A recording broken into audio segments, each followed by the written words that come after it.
Hi guys, welcome back to the Rabbit Learning. Let's now dive into essential part of working with text in Python, string methods. So what are string methods? Think of string methods as a built-in tools that let you manipulate and work with the strings in powerful ways, such as changing case, finding substrings, stripping white space, or splitting into lists. But before we jump into them, let's understand a key concept: immutability.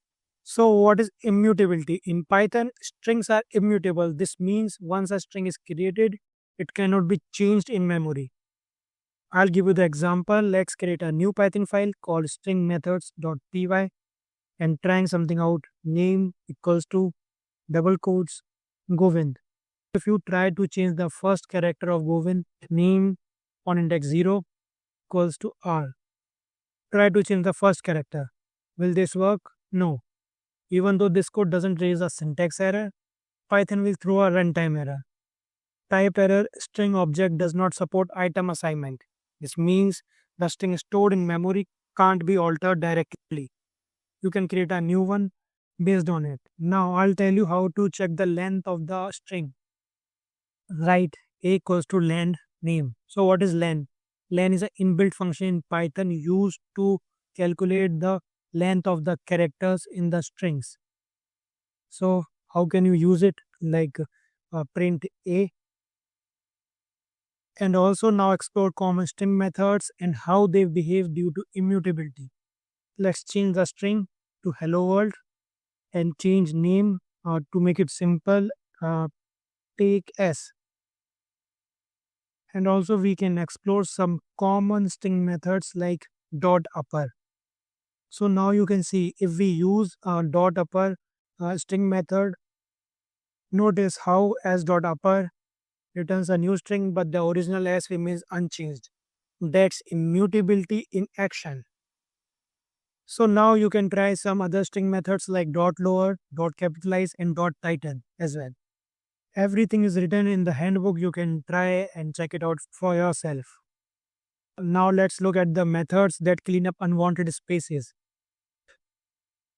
We can use text equals to double quotes, space, space, hello world, and also space. Now let's print text.strip and text.lstrip and text.rstrip. In the strip method, it removes spaces and new lines from the both ends. And in lstrip, removes from the left only. And in the rstrip, removes from the right only.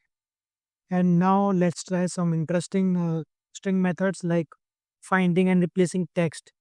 So write text equals to Python is find, then print text.find is. So it finds is in the string like it checks every index of the first occurrence. And in the second method, it replaces fun with awesome. So it changes.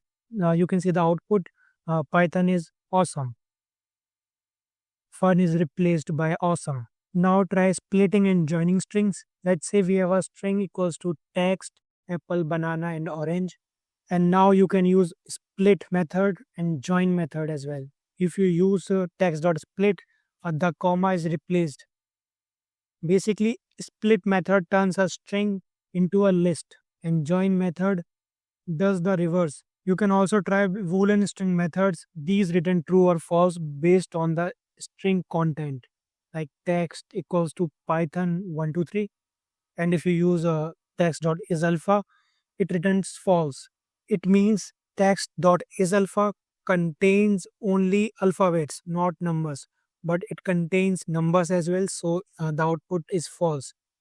And in the text.eachDigit, it means it contains only digits, not alphabets, but it contains letters. The output is also the false.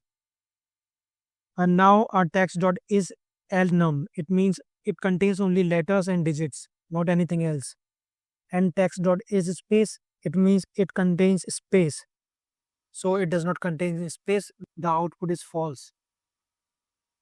These checks are great for validation, especially when handling user input. That's it for the video. In the next video, you are going to learn string formatting and f strings in Python.